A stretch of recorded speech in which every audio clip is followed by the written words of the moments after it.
রাগ করে ঘর থেকে বেরিয়ে পড়লাম। এতটাই রেগেছিলাম যে বাবার জুতোটা পরে বেরিয়ে এসেছি। বাইকও যদি কিনে দিতে পারবে না, তাহলে ছেলেকে ইঞ্জিনিয়ার বানাবার শখ কেন? হঠাৎ মনে হলো পায়ে খুব লাগছে।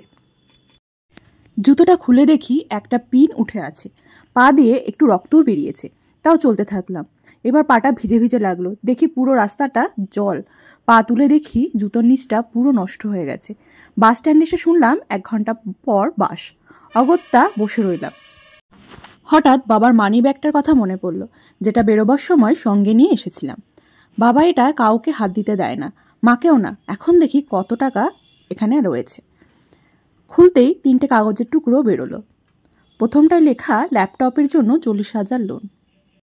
কিন্তু আমার তো ল্যাপটপ আছে, পুরনো বটে। দ্বিতীয়টা একটা ডক্টর প্রেসক্রিপশন, লেখা নতুন জুতো ব্যবহার করবেন। নতুন জুতো? মা যখনই বাবাকে জুতো কেনার কথা বলে, বাবা উত্তর দিত, আরে এটা এখনও 6 মাস চলবে। তাড়াতাড়ি শেষ কাগজটা খুললাম।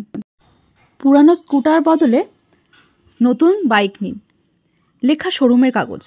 বাবার স্কুটার বুঝতে পেরে বাড়ির দিকে এক দৌড় লাগালাম। এখন আর জুতোটা পায়ে লাগছে না। বাড়ি গিয়ে দেখলাম বাবা নেই, জানি কোথায়।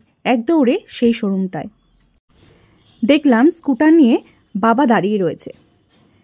আমি ছুটে গিয়ে বাবাকে জড়িয়ে ধরলাম। কাঁদতে কাঁদতে বাবার কাঁধটা ভিজিয়ে ফেললাম। বললাম, বাবা আমার বাইক চাই না, তুমি তোমার নতুন জুতো আগে কেনো।